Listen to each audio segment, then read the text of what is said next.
ನಾನು ಯಾವುದೇ ಕಾರಣಕ್ಕೂ ಕೂಡ ಸ್ಟ್ರೈಕನ್ನು ಕಾಪಿರೈಟ್ ಸ್ಟ್ರೈಕನ್ನು ಕೊಡೋದಿಲ್ಲ.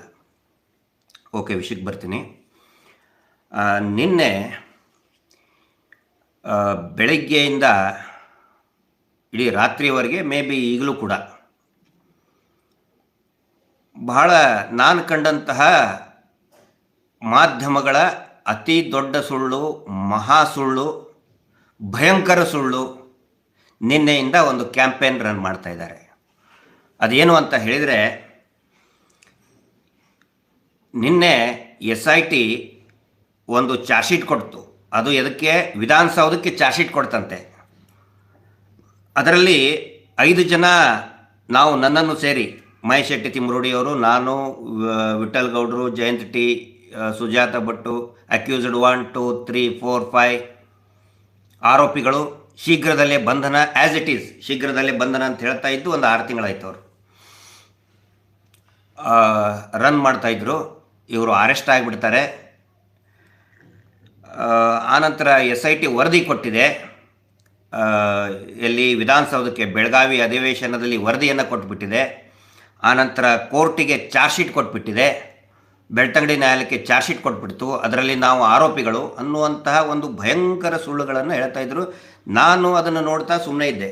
ಇಲ್ಲಿ ಬಿಡು, ಇದೆ ಅವ್ರಿಗೆ ರುಟೀನ್ ಅಲ್ಲ, ಅದು ಹೊಟ್ಟೆಪಾಡು. ಅವ್ರಿಗೆ TV ಚಾನಲ್ಗಳಿಗೆ ಮತ್ತು ಪೇಪರ್ ಅದು ಹೊಟ್ಟೆಪಾಡು. ಅವ್ರ ಹೊಟ್ಟೆಪಾಡು ನಾವು ಯಾಕೆ ಕಸ್ಕೊಳ್ಳೋಣ ಅಂತ ಸುಮ್ಮನೆ ಇದ್ದೆ. ಆದರೆ ಬರ್ತಾ ಬರ್ತಾ ಬರ್ತಾ ಈ ಸುಳ್ಳು ವಿಕೋಪಕ್ಕೆ ಹೋಯಿತು. ಎಷ್ಟೋ ಜನ ಹೇಳಿದರು ನೀವು ರಿಯಾಕ್ಟ್ ಮಾಡಿ, ಮಾತಾಡಿ ಅಂಥೇಳಿ. ಜಯಂತರು ತಕ್ಷಣಕ್ಕೆ ಬಂದು ಒಂದು ಕ್ಲಾರಿಫಿಕೇಷನ್ ಕೊಟ್ಟರು. ಆದರೂ ಕೂಡ ಇದು ಏನು ನಡೆದಿದೆ, ಏನು ಹುನ್ನಾರ, ಅದು ಗೊತ್ತಾಗಬೇಕಿತ್ತಲ್ಲ. ಅದು ಸ್ವಲ್ಪ ತಿಳ್ಕೊಳ್ಳೋಣ ಅಂತ ಕಾಯ್ತಾ ಇದ್ದೆ. ನಮ್ಮ ಕಡೆ ಒಂದು ಮಾತಿದೆ. ಏನಂತ ಹೇಳಿದರೆ, ಉತ್ತರ ಕರ್ನಾಟಕದಲ್ಲಿ ಕೋಣ ಈತಂತ ಹೇಳಿದರೆ ಗಂಡ ಹೆಣ್ಣ ಅಂತ ಕೇಳಿದ್ರಂತೆ. ಅಂದರೆ ಬುದ್ಧಿವಂತರು ಇರೋರು, ಕಾಮನ್ ಸೆನ್ಸ್ ಇರೋರು, ಕೋಣ ಯಾಕಪ್ಪ ಈತದೆ ಅಂತ ಹೇಳಿದರೆ ಮರಿ ಹಾಕೋದಕ್ಕೆ ಇಳಿಯೋದು ಅಂತಾರೆ.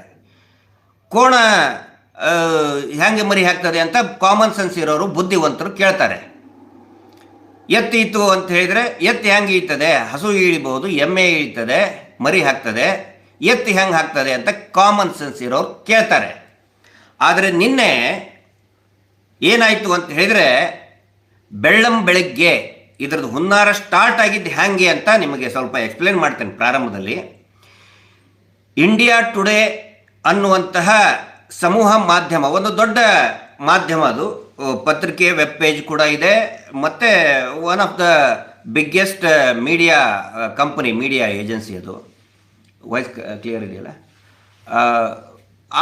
ಅದರಲ್ಲಿ, ಆ ವೆಬ್ ಪೇಜಲ್ಲಿ ಪತ್ರಕರ್ತ ಸ್ನೇಹಿತರಾದಂಥ ಸಗಾಯಿ ರಾಜ್ ಅವರು ಒಂದು ಪೋಸ್ಟ್ ಮಾಡ್ತಾರೆ. ಅವರ assistant producer Deepti Rao madam ಅವರು ಒಂದು ವರದಿಯನ್ನು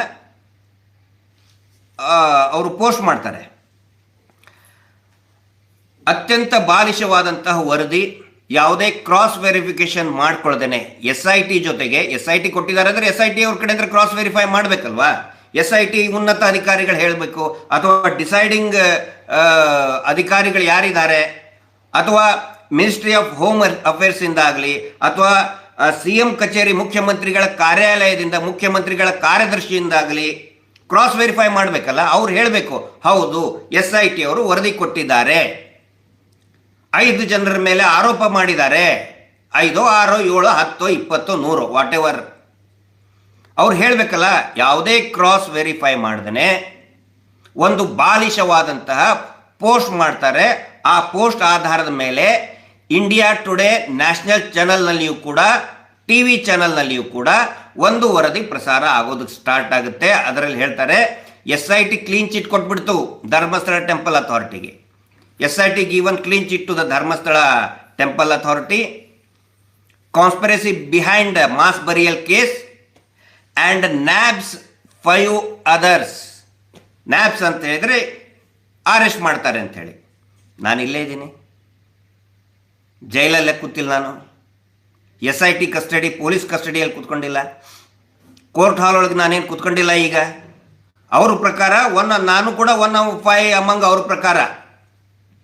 ಅವ್ರ ಪ್ರಕಾರ ನಾನು ಕೂಡ ಅಕ್ಯೂಸ್ಡ್, ಆರೋಪಿ. ಆ ವರದಿ ಪ್ರಕಾರ ನಾನೀಗ ಜೈಲಲ್ಲಿ ಕೂತ್ಕೊಂಡು ಮಾತಾಡಬೇಕು. ನೋಡಿದ್ದು ನಾನು ಜೈಲಲ್ಲಿ ಕೂತ್ಕೊಂಡಿದ್ದೇನೆ ಅಂತ. ಈ ವರದಿ ಬಂದ ತಕ್ಷಣವೇ ಇಲ್ಲಿರ್ತಕ್ಕಂತಹ ಮತ್ತೆ ಅದೇ ಕೋಣ ಇತ್ತು ಅಂತ ಹೇಳಿಬಿಟ್ರು. ಇವರು ಹಿಂದೆ ಮುಂದೆ ನೋಡಲು ಹೌದು ಹೌದು ಇದು ಗಂಡು ಇತ್ತು, ಗಂಡು ಹೆಣ್ಣು, ಕರು ಗಂಡು ಹೆಣ್ಣು ಸ್ಟಾರ್ಟ್ ಮಾಡಿಬಿಟ್ರು ಪೂರ್ತಿ ಇಮಿಡಿಯೇಟಾಗಿ. ಮ್ಯಾಟರ್ ಆಫ್ 10 ಮಿನಿಟ್ಸ್ 5-6 ನಿಮಿಷದಲ್ಲಿ ಎಲ್ಲ ಟಿ ವಿ ಚಾನಲ್ನಲ್ಲಿ SIT ಚಾರ್ಜ್ ಶೀಟ್ ಕೊಡ್ತು. ಇವ್ರು ಇನ್ನೂ ಒಂದು ಹೆಜ್ಜೆ ಮುಂದೆ ಹೋಗ್ಬಿಟ್ರು. ಇಂಡಿಯಾ ಟುಡೇಯಲ್ಲಿ ಹೇಳಿದ್ದು ಬೆಳ್ತಂಗಡಿಗೆ ಕೊಟ್ಟಿದ್ರು ಅಂತ ಚಾರ್ಜ್ ಶೀಟು. ಅದು ಯಾವಾಗ ಕೊಟ್ಟು ಭಾಳ ದಿನ ಆಯ್ತದು. ಚಾರ್ಜ್ ಶೀಟೇ ಅಲ್ಲ ಅದು, first of all charge sheet ಅಲ್ಲ, ವರದಿ ಕೊಡ್ತು. ಇಲ್ಲಿ ಚಾನಲ್ಗಳು ಕಾಯ್ತಾ ಇರ್ತಾರಲ್ಲ, ಅವ್ರು ಇನ್ನೂ ಒಂದು ಹೆಜ್ಜೆ ಮುಂದೆ ಹೋಗ್ಬಿಟ್ರು. ಅವರು ಏನಂತ ಹೇಳಿದರೆ ವಿಧಾನಸೌಧಕ್ಕೆ ಚಾರ್ಜ್ ಶೀಟ್ ಕೊಟ್ಬಿಟ್ರು ಅಂಥೇಳಿ. ವಿಧಾನಸೌಧಕ್ಕೆ ಚಾರ್ಜ್ ಶೀಟ್ ಕೊಡೋಕ್ಕಾಗುತ್ತೇನ್ರಿ? ಚಾರ್ಜ್ ಶೀಟ್ ಕೊಡಬೇಕಾಗಿರೋದು ಕೋರ್ಟಿಗೆ ಕೊಡ್ತಾರೆ. ವಿಧಾನಸೌಧಕ್ಕೆ ಈ ಚಾರ್ಜ್ ಶೀಟ್ ಕೊಟ್ಬಿಟ್ರು. ಅದು ಯಾರು ಷಡ್ಯಂತ್ರಿಗಳಿಗೆ ಬಂಧನ ಸ್ಟಾರ್ಟ್ ಮಾಡಿಬಿಟ್ರು ಕಂಟಿನ್ಯೂಸ್ ಆಗಿ. ಅದಾದ ಮೇಲೆ ಆಯ್ತಾ, ಈಗ ಕೋಣ ಈತಾ ಅದಾದ್ಮೇಲೆ ನಾಮಕರಣ ಮಾಡಬೇಕಲ್ಲ. ಈ ಧರ್ಮಸ್ಥಳ ದೇವಸ್ಥಾನದಿಂದ ಒಂದು ಪ್ರೆಸ್ ನೋಟ್ ಕೂಡ ರಿಲೀಸ್ ಮಾಡಿಬಿಟ್ರು. ಅದರ ವಕ್ತಾರರು ಏನಂತ, ವರದಿ ಕೊಟ್ಟು ಬಿಟ್ಟಿದೆ, ನಮಗೆ ಭಾಳ ಸಂತೋಷ ಆಯಿತು, ಅದನ್ನು ನಾವು ಸ್ವಾಗತಿಸ್ತೇವೆ, ಷಡ್ಯಂತ್ರಿಗಳ ವಿರುದ್ಧ ಕಾನೂನನ್ನು ಜಾರಿ ಮಾಡಬೇಕು ಅಂಥೇಳಿ ಹೇಳಿಬಿಟ್ರು. ಅಂದರೆ ನಾಮಕರಣ ಮಾಡೋದು. ದೇವಸ್ಥಾನದಿಂದ ಒಬ್ಬರು ವಕ್ತಾರರು ಏನವರು ಪಾರ್ಶ್ವವಾಯುನಾಥ್ ಜೈನ್ ಅಂತ ಯಾರೋ ಇದ್ದಾರೆ, ಅವರು ಸ್ಟೇಟ್ಮೆಂಟ್ ಕೊಟ್ಬಿಟ್ರು ದೇವಸ್ಥಾನದ ಪರವಾಗಿ. ಇದು ಸಾಬೀತಾಗಿಬಿಟ್ಟಿದೆ, SIT ಚಾರ್ಜ್ ಶೀಟ್ ಸಲ್ಲಿಸಿಬಿಟ್ಟಿದೆ, ಆರೋಪ ಷಡ್ಯಂತ್ರ ದೇವಸ್ಥಾನದ ವಿರುದ್ಧ ಷಡ್ಯಂತ್ರ ಸಾಬೀತಾಗಿಬಿಟ್ಟಿದೆ. ಕೋರ್ಟ್ ಏನು ಅವಶ್ಯಕತೆ ಇಲ್ಲ ನೋಡ್ರಿ ಇವರಿಗೆ. ಯಾಕೆ ಕೋರ್ಟ್ ಇಲ್ಲ, ಏನಿಲ್ಲ, ಹಂಗೆ ನಾಮಕರಣ ಮಾಡಿಬಿಟ್ರು. ಕೋಣ ಇಟ್ಟು ಗಂಡು ಹೆಣ್ಣು ಅಂತ ಇವ್ರು ಯಾವುದು ಅಂತ ನೋಡಿದ್ರು, ನಾಮಕರಣ ಮಾಡಿಬಿಟ್ರು. ಆಮೇಲೆ ಫಂಕ್ಷನ್ ಮಾಡಬೇಕಲ್ಲ, ಅದಕ್ಕೆ ನಾಮಕರಣದ ಫಂಕ್ಷನ್ ಆಗಬೇಕು. ಫಂಕ್ಷನ್ ಆಗೋದಕ್ಕೆ ನೋಡಿದರೆ ಮಧ್ಯಾಹ್ನ ಹೊತ್ತಿಗೆ ಈ ದೇವಸ್ಥಾನದ ಪೂಜ್ಯರು ಅಂತ ಕರೆಸ್ಕೊಳ್ಳೋರು ಬ್ರದರ್ಸ್, ಜೈನ್ ಬ್ರದರ್ಸ್ ದಣಿಗಳು ಹೋಗಿದ್ದಾರೆ. ಎಲ್ಲಿ? ಬೆಳಗಾವಿಗೆ ಹೋಗಿದ್ದಾರೆ. ಬೆಳಗಾವಿಗೆ ಹೋಗಿ ಅಲ್ಲಿ ಮಾನ್ಯ ಮುಖ್ಯಮಂತ್ರಿಗಳ ಜೊತೆಗೆ ಒಂದು ವೇದಿಕೆಯಲ್ಲಿ ಸಜ್ಜಾಗಿಬಿಟ್ಟಿದ್ದಾರೆ. ಆ ಫೋಟೋ ಎಲ್ಲ ಕಡೆ ಬರ್ತಾ ಇದೆ. ಅಂದರೆ ನೋಡಿ ಇವ್ರ ಪರಿಸ್ಥಿತಿ ಎಲ್ಲಿಗೆ ಬಂದಿದೆ. ಒಂದು ಟೈಮಿಗೆ ಸಿದ್ದರಾಮಯ್ಯನವರು ಧರ್ಮಸ್ಥಳ ದೇವಸ್ಥಾನಕ್ಕೆ ಬರ್ತೀವಿ ಅಂದಾಗ ನೀವು ಮೀನು ತಿಂದು ಬಂದವರು ದೇವಸ್ಥಾನಕ್ಕೆ ಮೀನು ತಿಂದು ಬರಬಾರ್ದು ಅಂತೇಳಿ ಸಿದ್ದರಾಮಯ್ಯನವ್ರಿಗೆ ಹೊರಗಡೆ ಹಾಕಿದವರು. ಈಗ ಇಲ್ಲಿ ಬೆಂಗಳೂರಿಂದನೋ ಧರ್ಮಸ್ಥಳದಿಂದನೋ ಬೆಳಗಾವಿ ತನಕ ಹೋಗಿದ್ದಾರೆ ಸಿದ್ದರಾಮಯ್ಯನವರು. ಆ ವೇದಿಕೆಯಲ್ಲಿ ಕುತ್ಕೊಳ್ತಾರೆ, ಅವ್ರ ಪಕ್ಕ ನಾವು ಕುತ್ಕೋಬೇಕು, ಅವ್ರ ಜೊತೆ ಕೈ ಕುಲ್ಕೋಬೇಕು, ಆ ಫೋಟೋನ ಎಲ್ಲ ಕಡೆನೂ ಕೂಡ ಹರಿದಾಡಿಸ್ಬೇಕು. ಯಾಕಂದರೆ ನಾವು ಭಾಳ ಕ್ಲೋಸ್ ಇದ್ದೀವಿ ಮುಖ್ಯಮಂತ್ರಿಗಳ ಜೊತೆಗೆ ಅಂತ ತೋರಿಸೋದಕ್ಕೆ. ಈಗ ಅವ್ರ ಪರಿಸ್ಥಿತಿ, ಜಿಲ್ಲಾ ಪಂಚಾಯತಿ ZP ಕ್ಯಾಂಡಿಡೇಟ್ಗೆ ಟಿಕೆಟ್ ಕೊಡ್ಬೇಕಂತ ಹೇಳಿದ್ರೆ ಲೀಡರ್ಗಳು ಎಲ್ಲಿದ್ದಾರೆ ಅಲ್ಲಿ ತನಕ ಹುಡ್ಕೊಂಡು ಹೋಗ್ತಾರೆ ಕ್ಯಾಂಡಿಡೇಟ್ಗಳು. ಹಂಗೆ ಇವರು ಧರ್ಮಸ್ಥಳದಿಂದ ಬೆಂಗಳೂರಿಂದ ಬೆಳಗಾವಿವರೆಗೆ ಅದು ಯಾವುದೋ ಒಂದು ಕಾರ್ಯಕ್ರಮದ ವೇದಿಕೆ ತನಕ ಹೋಗಿದ್ದಾರೆ. ಅಲ್ಲಿ ಹೋಗಿ ಕುತ್ಕೊಂಡು ಮೀನು ತಿಂದು ಬಂದರೂ ಪರವಾಗಿಲ್ಲ, ತಿಮಿಂಗಲ್ ತಿಂದು ಬಂದರೂ ಪರವಾಗಿಲ್ಲ, ಸಿದ್ದರಾಮಯ್ಯನವರೇ ದಯವಿಟ್ಟು SIT ಕ್ಲೋಸ್ ಮಾಡಿ ಅನ್ನೋ ಒಂದು ಸಂದೇಶ ಕೂಡ ಅಲ್ಲಿವರೆಗೆ ಹೋಗಿದ್ದಾರೆ. ಪರಿಸ್ಥಿತಿ ಎಲ್ಲಿಗೆ ಬಂತು ನೋಡಿ ಇವ್ರದ್ದು. ಅಂದರೆ ಇದು ಕಂಟಿನ್ಯೂಸ್ ಆಗಿ ಒಂದರೆ ಜನರ ಮೇಲೆ ಒಂದು ನಿರಂತರವಾಗಿ ಹೌದು ಅಂದರೆ ಕೋಣ ಈತು, ಗಂಡು ಈತು, ಹೆಣ್ಣು ಈತು, ಅದಕ್ಕೆ ನಾಮಕರಣ ಮಾಡಿ ಕಂಟಿನ್ಯೂಸ್ ಆಗಿ ಜನರ ಮೇಲೆ ಒಂದು ಪ್ರೆಷರ್ ತರೋದು. ನಿರಂತರವಾಗಿ ಸುಳ್ಳುಗಳನ್ನು, ಒಂದು ಸುಳ್ಳನ್ನು 100 ಸಾರಿ 1000 ಸಾರಿ 1,00,000 ಸಾರಿ ಹೇಳಿ ಹೇಳಿ ಸುಳ್ಳನ್ನು ನಂಬಿಸುವಂಥ ಪ್ರಯತ್ನ ನಿನ್ನೆ ಇಡೀ ದಿನ ಮಾಡಿದರು. ಅದರಲ್ಲಿ ಯಾವುದೇ ಹುರುಳಿಲ್ಲ. ಹಾಗಿದ್ರೆ ನೀವು ಕೇಳ್ಬೋದು, ಮತ್ತು ಸತ್ಯ ಏನ್ರಿ, ವಾಸ್ತವ ಏನು ಅಂತ. ಇದನ್ನು ನಾವು ಹಿಂದೆನೂ ಕೂಡ ಹೇಳಿದ್ದೀನಿ, ಈಗಲೂ ಕೂಡ ಒಂದು ಸೆಕೆಂಡ್ ಹೇಳ್ತೀನಿ. SIT ಕೊಟ್ಟಿರೋದು ಚಾರ್ಜ್ ಶೀಟ್ ಅಲ್ಲ. ಅದನ್ನು ನೀವು ಹೆಂಗೆ ಹೇಳ್ತೀರಿ ಅಂತ ಕೇಳ್ಬೋದು. ನೀವು ಹೆಂಗೆ ಹೇಳ್ತೀರಿ ಅದನ್ನು, ನಿಮ್ಗೆ ಹೆಂಗೆ ಗೊತ್ತು ಅಂತೇಳಿ. ಈ ಮಾತನ್ನು ಸ್ವತಃ SITಯ ಹಿರಿಯ ಅಧಿಕಾರಿಗಳು ಗೃಹ ಸಚಿವರ ಜೊತೆಗೆ ಕೂತಾಗ ಮಾಧ್ಯಮದವರು ಕೇಳಿದಾಗ ಎಲ್ಲಿದೆ ಚಾರ್ಜ್ ಶೀಟ್ ಹಾಕಿಲ್ಲ ಅಂತ ಹೇಳಿ ಸ್ವತಃ SIT ಹಿರಿಯ ಅಧಿಕಾರಿಗಳೇ ಹೇಳಿದ್ದಾರೆ. ನಂಬರ್ 1. ನಂಬರ್ 2, ಹೈಕೋರ್ಟಲ್ಲಿ ನಮ್ಮ ಏನು writ petition Girish Mattannavar versus state of ಕರ್ನಾಟಕದಲ್ಲಿ ವಾದ ವಿವಾದ ಆಗುವ ಹಂತದಲ್ಲಿ SITನೇ ಸ್ವತಃ ಬರವಣಿಗೆಯಲ್ಲೇ ಕೊಟ್ಟಿದ್ದಾರೆ, ಇವರು ಅಕ್ಯೂಸ್ಡ್ ಅಲ್ಲ, ಸಸ್ಪೆಕ್ಟೆಡ್ ಅಕ್ಯೂಸ್ಡ್ ಅಂತ ನಾವು ನೋಟಿಸ್ ಕೊಟ್ಟಿದ್ದೀವಿ, ಇವರು ಅಕ್ಯೂಸ್ಡ್ ಅಲ್ಲ. ನಾವು report complaint report under section 215 BNSS ಪ್ರಕಾರ ಕೊಟ್ಟಿದ್ದೇವೆ. ಕಂಪ್ಲೇಂಟ್ ರಿಪೋರ್ಟ್ ದೂರಿನ ವರದಿ ಕೊಟ್ಟಿದ್ದೇವೆ, ಅದು ಚಾರ್ಜ್ ಶೀಟ್ ಅಲ್ಲ. ಚಾರ್ಜ್ ಶೀಟ್ ಫಾರ್ಮೆಟೇ ಬೇರೆ ಇರ್ತದೆ. ಇವ್ರಿಗೆ ಈ ಚಲನ್ನವ್ರಿಗೆ ಮತ್ತೆ ಈ ಸುಳ್ಳು ಸುದ್ದಿ ಹಬ್ಸೋಂಥ ಕೆಲವೊಂದಿಷ್ಟು ಏಜೆಂಟ್ಗಳಿಗೆ TV ಚಾನಲ್ನಲ್ಲಿ ಟೆಂಟ್ ಹಾಕ್ಕೊಂಡು ಕೂತ್ಕೊಂಡು ಇಡೀ ದಿನ ರಾತ್ರಿ ಹೇಳ್ತಾರಲ್ಲ ಚಾರ್ಜ್ ಶೀಟು. ಅವ್ರಿಗೆ ಚಾರ್ಜ್ ಶೀಟ್ ಅಂದ್ರೆ ಏನು, ಬೆಡ್ಶೀಟ್ ಅಂದ್ರೆ ಏನು, ಚಾರ್ಜ್ ಶೀಟು ಬೆಡ್ಶೀಟ್ ನಡುವೆ ವ್ಯತ್ಯಾಸ ಗೊತ್ತಿಲ್ಲ. ನಿನ್ನೆ ಇಡೀ ದಿನ ಚಾರ್ಜ್ ಶೀಟು ಅಂತ ಪ್ರಚಾರ ಸುಳ್ಳು ಪ್ರಸಾರ ಮಾಡಿದವ್ರಿಗೂ ಕೂಡ ಚಾರ್ಜ್ ಶೀಟು ಬೆಡ್ಶೀಟ್ ನಡುವೆ ವ್ಯತ್ಯಾಸ ಗೊತ್ತಿಲ್ಲ. ಚಾರ್ಜ್ ಶೀಟ್ ಅಂತ ಹೇಳಿದ್ರೆ ಆರೋಪ ಪಟ್ಟಿ, ಇಂತಿಂಥವರು ಈ ರೀತಿಯಾದಂತಹ ತಪ್ಪುಗಳನ್ನ ಅಫೆನ್ಸ್ಗಳನ್ನ ಮಾಡಿದ್ದಾರೆ ಅಂತ ಇರ್ತದೆ. ದೂರಿನ ವರದಿ ಬೆಳ್ತಂಗಡಿಗೆ ಕೊಟ್ಟಿದ್ದು ದೂರಿನ ವರದಿ ಅಂಡರ್ 215 BNSS ಅಂತ ಹೇಳಿದ್ರೆ in the form of PCR. ನೋಡಿ, ನಾವು ತನಿಖೆ ಮಾಡಬೇಕಾದ್ರೆ ಇಂತಿಂಥವ್ರನ್ನ ಕರೆಸಿದ್ವಿ. ಫಾರ್ ಎಕ್ಸಾಂಪಲ್, ಚಿನ್ನಯ್ಯ ಈ ಥರ ಹೇಳಿಕೆ ಕೊಟ್ಟ, ಗಿರೀಶ್ ಮಟ್ಟಣ್ಣ ಅವರು ಈ ಥರ ಹೇಳಿಕೆ, ಜಯಂತ್ ಅವರು ಈ ಥರ ಹೇಳಿಕೆ, ಸುಜಾತ ಭಟ್ ಈ ಥರ ಹೇಳಿಕೆ. ಇನ್ನು ಮುಂದೆ ಇದು ಅಪರಾಧ ಹೌದೋ ಅಲ್ಲೋ ಅನ್ನೋದನ್ನ ನೀವು ನಿರ್ಧಾರ ಮಾಡಿ. ಯಾಕಂತ ಹೇಳಿದ್ರೆ ಪರ್ಜುರಿ ಇದು ಇರುವುದು ಪರ್ಜುರಿ ಕೇಸ್. ಪರ್ಜುರಿ ಅಂತ ಹೇಳಿದ್ರೆ ಚಿನ್ನಯ್ಯ ಮೊದಲ ಬಾರಿಗೆ ಕೊಟ್ಟಂತ ಹೇಳಿಕೆಗೆ ತದ್ವಿರುದ್ಧವಾದಂಥ ಹೇಳಿಕೆಯನ್ನು ಕೊಟ್ಟಿರೋದು. It comes under perjury. Perjury ಅಂತ ಹೇಳಿದ್ರೆ ಪ್ರತಿಜ್ಞೆ, ಓತ್ ಟೇಕಿಂಗ್ನ ಸುಳ್ಳು ಓತ್ ಪ್ರತಿಜ್ಞೆ ತಗೊಳ್ಳೋದು ನ್ಯಾಯಾಲಯದ ಮುಂದೆ. ಅದು ಯಾವಾಗ ಹೇಳ್ತಾನ ಅವನು? ಮೊದಲನೇ ಸ್ಟೇಟ್ಮೆಂಟ್ ಅಲ್ಲ. ನಮ್ಮನ್ನ ಇವರು ಹೇಳ್ತಾ ಇದ್ದಾರಲ್ಲ ನಮ್ಮ ವಿರುದ್ಧ ಹೇಳಿಕೆ ಕೊಟ್ಟ ಅವನು ಅಂತ ಹೇಳಿದು ಮೊದಲನೇ ಸ್ಟೇಟ್ಮೆಂಟ್ ಅಲ್ಲ. ಮೊದಲನೇ ಹೇಳಿಕೆಯಲ್ಲಿ ಇದೇ ದೇವಸ್ಥಾನದ ಆಡಳಿತ ಮಂಡಳಿಯ ಚುಕ್ಕಾಣಿ ಹಿಡಿದವರು, ಅಲ್ಲಿಯ ಸೂಪರ್ವೈಸರು, ಅವ್ರ ಹೆಸರಿದೆ. ಅವ್ರನ್ನ ಯಾವತ್ತಿಗೂ ಕೂಡ ಕರೆಸಲಿಲ್ಲ. ಅದಾಗಿ ಎರಡೂವರೆ ತಿಂಗಳಾದ ನಂತರ ಕಸ್ಟಡಿಯಲ್ಲಿದ್ದಾಗ ಅವನು ಹೆದರ್ಕೊಂಡು, ಅವನಿಗೆ ಹೆದರಿಸಿದ್ದಾರೆ. ನಮ್ಮ ಆರೋಪ ಅದೇ, ಬರೀ ಆರೋಪವಲ್ಲ, ಖಚಿತ ಮಾಹಿತಿ ಮುಖಾಂತರ ನಾನು ಹೇಳ್ತಾ ಇದ್ದೀನಿ. ಅವನಿಗೆ ಹೆದರಿಸಿ ಎರಡನೇ ಸುಳ್ಳು ಹೇಳಿಕೆಯನ್ನು ಕೊಡಿಸೋದಕ್ಕೆ ಹಚ್ಚಿದ್ದಾರೆ. ಆವಾಗ ಅವನು ಏನೇನು ಸುಳ್ಳು ಹೇಳಿದ್ದಾನೆ ಆದ್ರ ಬೇಸಿಸ್ ಮೇಲೆ ನೋಡಿ ಇದು ಷಡ್ಯಂತ್ರ ಅಂತ ಹೇಳುವಂತ ಒಂದು ಹುನ್ನಾರ ಷಡ್ಯಂತ್ರ ನಡೆದಿದೆ. SIT ಅದನ್ನು ಹೇಳ್ತದೆ. SIT ತನ್ನ ವರದಿಯಲ್ಲಿ ಇದು ಷಡ್ಯಂತ್ರ ಅಂತ ಖಂಡಿತ ಹೇಳಿರುವಂತಹ ಅವಕಾಶನೇ ಇಲ್ಲ. ಯಾಕಂತ ಹೇಳಿದ್ರೆ it is a complaint report. Charge sheet ಅಂತ ಹೇಳಿದ್ರೆ ಹೌದಪ್ಪ ಇವ್ರು ಚಾರ್ಜ್ ಶೀಟ್ ಅಲ್ಲಿ ಹೇಳಿದ್ದಾರೆ ಅಂತೇಳಿ.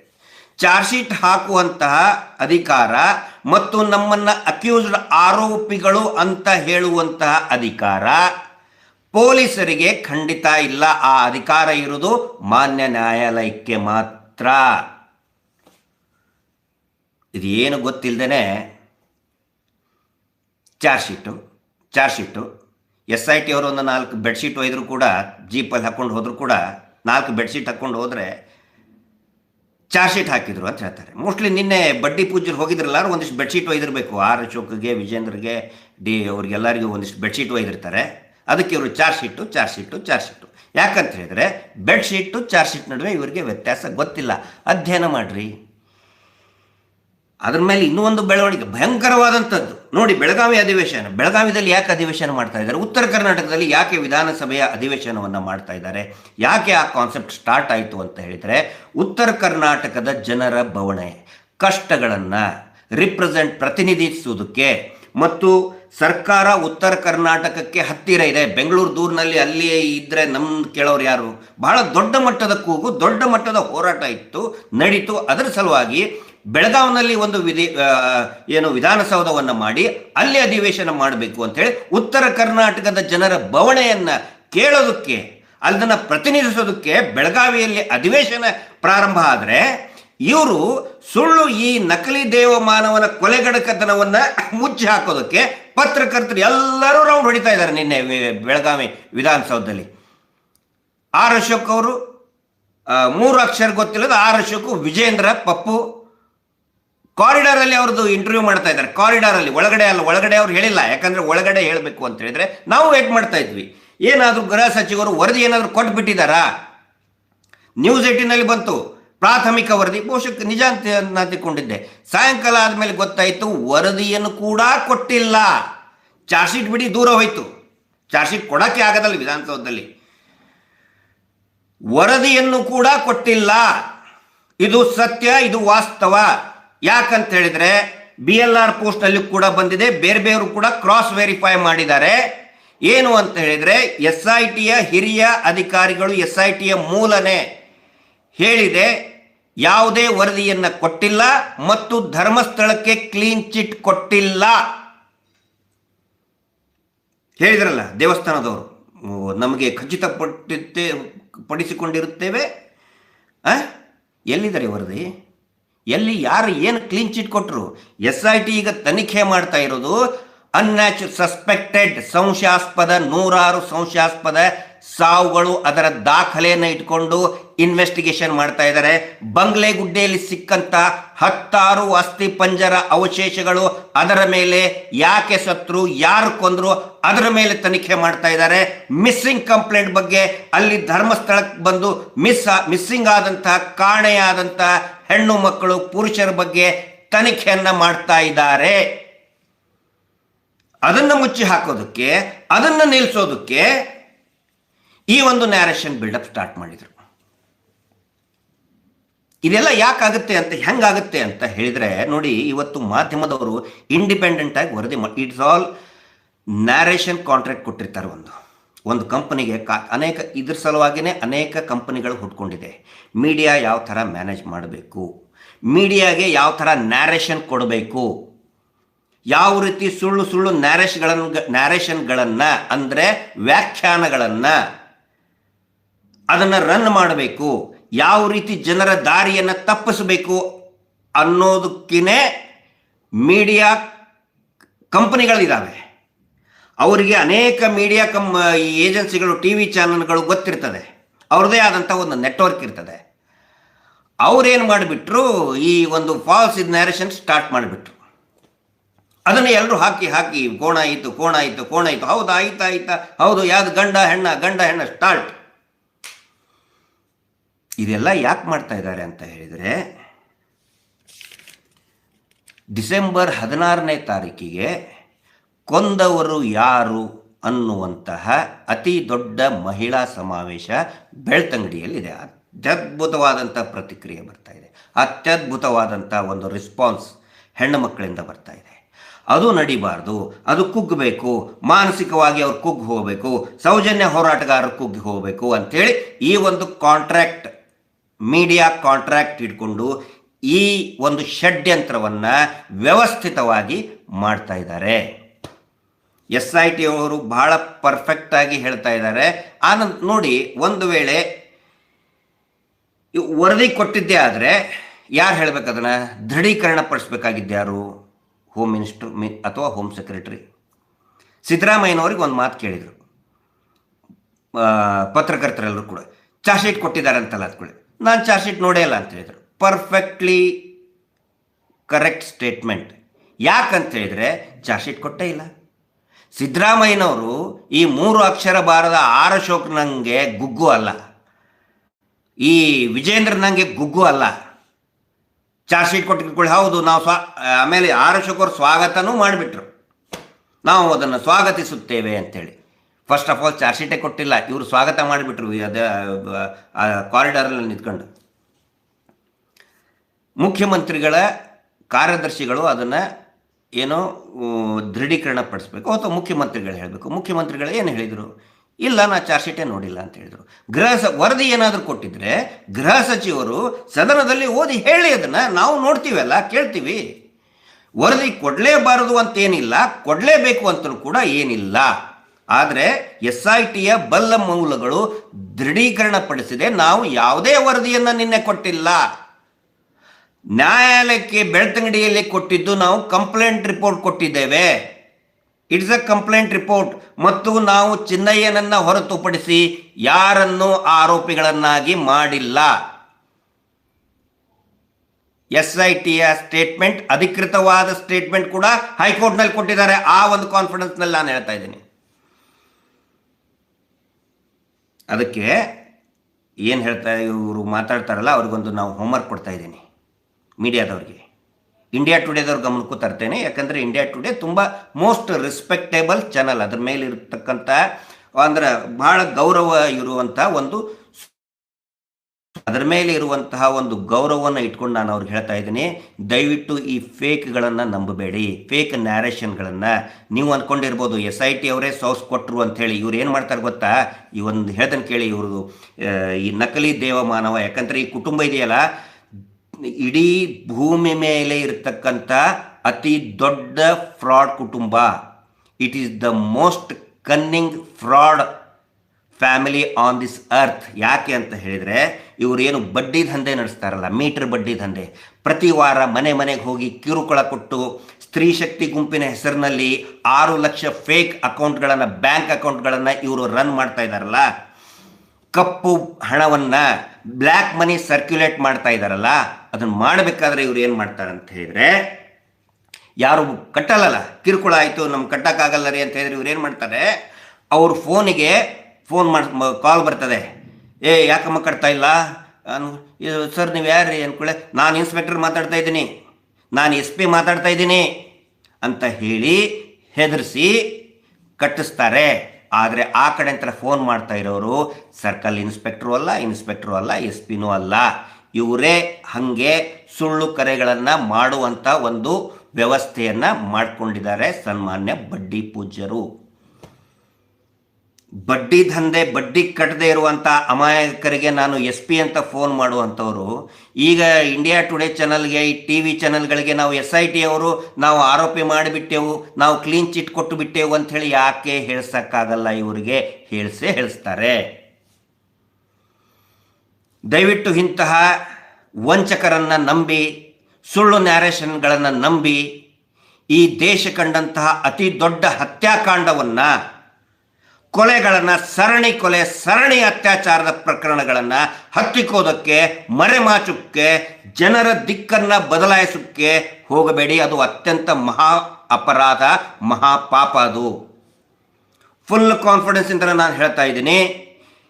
ಈ ರೀತಿ TV ಚಾನಲ್ನಲ್ಲಿ ಏನೇನೋ ಸುಳ್ಳು ಅಪಪ್ರಚಾರ ಮಾಡಿಬಿಟ್ರೆ ವಿ ಡೋಂಟ್ ಕೇರ್. ಅರೆಸ್ಟ್ ಆಗ್ತಾರೆ ಅಂತೇಳಿ 24 ತಾಸು ನೀವು ಲಗಾಟ ಹೊಡೆದ್ರು ಕೂಡ, ತಲೆ ಕೆಳಗೆ ಮಾಡಿ ಕಾಲ ಮೇಲೆ ಮಾಡಿ ಲಬ ಹೊಯ್ಕೊಂಡ್ರು ಕೂಡ we don't care for your fake narration. ತಲೆನೇ ಕೆಡಿಸ್ಕೊಳ್ಳೋದಿಲ್ಲ. ಇಲ್ಲಿ ನಿಮ್ಮ ಸುಳ್ಳು ಅಪಪ್ರಚಾರಗಳನ್ನು ಕೇಳಿಕೊಂಡು, ಅರೆಸ್ಟ್ ಆಗ್ತಾರೆ ಅಂತ ಸುದ್ದಿಗಳನ್ನು ಕೇಳಿಕೊಂಡು ಹೆದರ್ಕೊಂಡು ಕೂತ್ಕೊಳ್ಳುವಂಥವ್ರು ನಾವಲ್ಲ.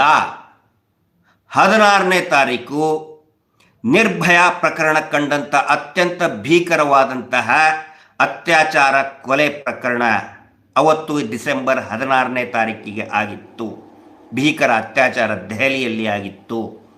ಅದಕ್ಕಿಂತ ಭೀಕರವಾಗಿ ಬರೀ 2 ತಿಂಗಳ ಹಿಂದೆ ಅಕ್ಟೋಬರ್ನಲ್ಲಿ ಸೌಜನ್ಯಾಳ, ಅದಕ್ಕೆ ನಿರ್ಭಯಕ್ಕಿಂತಲೂ ಭೀಕರವಾದಂಥ ಅತ್ಯಾಚಾರ ಕೊಲೆ. ನಿರ್ಭಯ, ಅದ್ರ ಬಗ್ಗೆ ನಾನು ನೆಕ್ಸ್ಟ್ ವಿಡಿಯೋದಲ್ಲಿ ನಾನು ಹೇಳ್ತೇನೆ, ವಿವರಣೆಯನ್ನು ಕೊಡ್ತಾ ಇದ್ದೀನಿ. ನಿರ್ಭಯ ಪ್ರಕರಣ ಮತ್ತು ಸೌಜನ್ಯ ಪ್ರಕರಣಕ್ಕೆ ಏನು ವ್ಯತ್ಯಾಸ ಅಂಥೇಳಿ. ಅದಕ್ಕೆ ಅತ್ಯಾಚಾರ ವಿರೋಧಿ ಆಂದೋಲನ ಡಿಸೆಂಬರ್ 16ನೇ ತಾರೀಕಿಗೆ ಕೊಂದವರು ಯಾರು ಅಂತಹ ಒಂದು ಅತ್ಯದ್ಭುತವಾದಂತಹ ಅಭಿಯಾನ, ಚಳುವಳಿ, ಹೋರಾಟ ಬೆಳ್ತಂಗಡಿಯಲ್ಲಿ ನಡೀತಾ ಇದೆ. ಅದನ್ನು ನಿಲ್ಲಿಸೋದಕ್ಕೆ ಇದೆಲ್ಲ ರೀತಿಯಾದಂಥ ಷಡ್ಯಂತ್ರಗಳು ನಡೀತಾ ಇದೆ. ಹೋರಾಟಗಾರನ ಮಾನಸಿಕವಾಗಿ ಹತ್ತಿಕ್ಕೋದಕ್ಕೆ, ಬರ್ತಕ್ಕಂತಹ ಜನಗಳನ್ನು ಬರಬಾರ್ದು ಅಂತ ಹೇಳಿ, ಇಲ್ಲಿ ಬರಬಾರ್ದು, ಬೆಳ್ತಂಗಡಿಗೆ ಬರಬಾರ್ದು ಅಂತ ಹೇಳೋದಕ್ಕೆ ಇವೆಲ್ಲ ಹುನ್ನಾರ, ಇದೆಲ್ಲ ಷಡ್ಯಂತ್ರ ನಡೀತಾ ಇದೆ. ಆದರೆ ಇದಕ್ಕೆ ನಾವು ಯಾರೂ ತಲೆ ಕೆಡಿಸ್ಕೊಳ್ತಾ ಇಲ್ಲ. ಜನಗಳು ಲಕ್ಷಗಟ್ಟಲೆ ಬರ್ತಾ ಇದ್ದಾರೆ. ಅವತ್ತು ನೆನಪಿರಲಿ, ಬಡ್ಡಿ ಪೂಜ್ಯರೇ ನೆನಪಿಟ್ಕೊಳ್ಳಿ. ನಿಮ್ಮ ಕಾಂಟ್ರಾಕ್ಟ್ ಕೊಟ್ಟಿದ್ದೀರಲ್ಲ, ಮೀಡಿಯಾ ಕಾಂಟ್ರಾಕ್ಟ್, ಅವ್ರಿಗೂ ಹೇಳಿ, ಅವ್ರಿಗೂ ಗೊತ್ತಿರಲಿ, ಈ ಸುಳ್ಳು ಅಪಪ್ರಚಾರಗಳಿಗೆ ನಾವು ಯಾರೂ ಕೂಡ ತಲೆ ಕೆಡಿಸ್ಕೊಂಡಿಲ್ಲ. ಆಮೇಲೆ ಮೀಡಿಯಾದವ್ರಿಗೂ ಕೂಡ ಹೇಳ್ತಾ ಇದ್ದೀನಿ, ಒಂದು ಹೋಮ್ವರ್ಕ್, ನನ್ನ ಮಾಧ್ಯಮ ಸ್ನೇಹಿತರಿಗೆ, ಮಾಧ್ಯಮ ಮಿತ್ರರಿಗೆ ಒಂದು ಸ್ಮಾಲ್ ಹೋಮ್ವರ್ಕ್ ಅಂದರೆ ಗೊತ್ತಲ್ಲ, ಹೋಮ್ವರ್ಕ್ ಏನು ಅಂತ ಹೇಳಿದರೆ, ಚಾರ್ಜ್ ಶೀಟು ಬೆಡ್ಶೀಟು ಎರಡರ ನಡುವೆ ಏನು ವ್ಯತ್ಯಾಸ ಅದನ್ನು ತಿಳ್ಕೊಂಡು ಬಂದು ನಾಳೆ ವರದಿಯನ್ನು ಒಪ್ಪಿಸಿ ಅಂತ ಹೇಳ್ತಾ, ತಮ್ಮೆಲ್ಲರ ಒಂದು ಸಹಕಾರ, ಒಂದು ಸಹಭಾಗಿತ್ವ ಈ ಸೌಜನ್ಯ ಹೋರಾಟದ ಜೊತೆಗಿರಲಿ. ಕೊಂದವರು ಯಾರು ಅಭಿಯಾನಕ್ಕೆ ಅತಿ ಹೆಚ್ಚು ಸಂಖ್ಯೆಯಲ್ಲಿ, ವಿಶೇಷವಾಗಿ ಬಡ್ಡಿ ದಂಧೆಯಿಂದ ನೊಂದಂತಹ ಇಡೀ ರಾಜ್ಯಾದ್ಯಂತ ಇರತಕ್ಕಂಥ ಎಲ್ಲ ಮಹಿಳೆಯರು, ಎಲ್ಲ ವರ್ಗದ ಮಹಿಳೆಯರು, ಯಾವುದೇ ಧರ್ಮ ಜಾತಿ ಪಂಥ ಭೇದ ಮರೆತು ದಯವಿಟ್ಟು ಬೆಳ್ತಂಗಡಿಗೆ ಬರಬೇಕು. ಅದು ಹೆಣ್ಣುಮಕ್ಕಳಿಗೆ ಇರುವಂತಹ ಆಯೋಜನೆ ಮಾಡಿದಂತಹ ಯಾವುದೇ ಪ್ರಿಜುಡಿಸ್ ಇಲ್ಲದೆ ಇರತಕ್ಕಂತಹ ಒಂದು ಹೋರಾಟ. ದಯವಿಟ್ಟು ಹೋರಾಟದ ಎಲ್ಲರೂ ಕೂಡ ಪಾಲ್ಗೊಳ್ಳಿ ಅಂತ ಹೇಳ್ತಾ, ಆನಂತರ ಈ ಸುಳ್ಳು ಸುದ್ದಿಗಳ ಕಡೆಗೆ ನಾನು ಹೇಳೋದು, ಜಾಸ್ತಿ ಟೀಕೆ ಮಾಡೋದು ಬೇಡ. ಅವ್ರನ್ನ ಯಾವ ರೀತಿ ಹಳೆ ಚಪ್ಪಲಿಗಳನ್ನು ಮನೆಯಂತ್ರ ಎಸಿತೀವಿ, ಹಾಗೆ ಆ ಚಾನಲ್ಗಳನ್ನು ಅನ್ಸಬ್ಸ್ಕ್ರೈಬ್ ಮಾಡಿ ಯೂಟ್ಯೂಬರ್ಗಳಿಗೆ ಬೆಂಬಲವನ್ನು ಕೊಡಿ. ಸತ್ಯವನ್ನು ಪ್ರಸಾರ ಮಾಡ್ತಕ್ಕಂಥ ಯೂಟ್ಯೂಬರ್ ಮಾತ್ರ ಅಲ್ಲ, ಚಿಕ್ಕ ಚಿಕ್ಕ ಪತ್ರಿಕೆಗಳು, ಸ್ಮಾಲ್ ವೆಬ್ ಪೇಜಸ್ ಇರ್ಬೋದು, ಚಿಕ್ಕ ಸತ್ಯವನ್ನು ಹೇಳ್ತಾ ಇರುವಂಥ ಧೈರ್ಯವಾಗಿ ಮಾತಾಡ್ತಕ್ಕಂತಹ ಯೂಟ್ಯೂಬ್ಗಳು ಮತ್ತು ಸಣ್ಣ ಸಣ್ಣ ಪತ್ರಿಕೆಗಳು, ಸ್ಥಳೀಯ ಪತ್ರಿಕೆಗಳಿಗೆ ಬೆಂಬಲವನ್ನು ಕೊಡಿ. ಅವುಗಳನ್ನು ಖರೀದಿ ಮಾಡಿ, ಅವುಗಳನ್ನು ಸಬ್ಸ್ಕ್ರೈಬ್ ಮಾಡಿ. ಯಾಕಂತ ಹೇಳಿದರೆ it is a fight against VIPs and common man. ಜನಸಾಮಾನ್ಯರು ಮತ್ತು ಪ್ರಭಾವಿಗಳ ವಿರುದ್ಧ ನಡ್ತಕ್ಕಂತಹ ಒಂದು ಘೋರವಾದಂಥ ಸಂಘರ್ಷ. ಇದರಲ್ಲಿ ಜನಸಾಮಾನ್ಯನೇ ಗೆಲ್ತಾನೆ. ಪ್ರಜಾಪ್ರಭುತ್ವದಲ್ಲಿ, ಸಂವಿಧಾನದಲ್ಲಿ ಜನಸಾಮಾನ್ಯನೇ ಗೆಲ್ತಾರೆ. ಅದಕ್ಕೆ ಪ್ರತಿಯೊಬ್ಬ ಜನಸಾಮಾನ್ಯರ ಬೆಂಬಲ ಈ ಹೋರಾಟಕ್ಕೆ ಇರಲಿ ಅಂಥೇಳಿ ಇವತ್ತಿನ ಈ ಲೈವ್ ಮುಗಿಸ್ತಾ ಇದ್ದೀನಿ. ಧನ್ಯವಾದಗಳು. Justice for Sowjanya. ನಮಸ್ತೆ.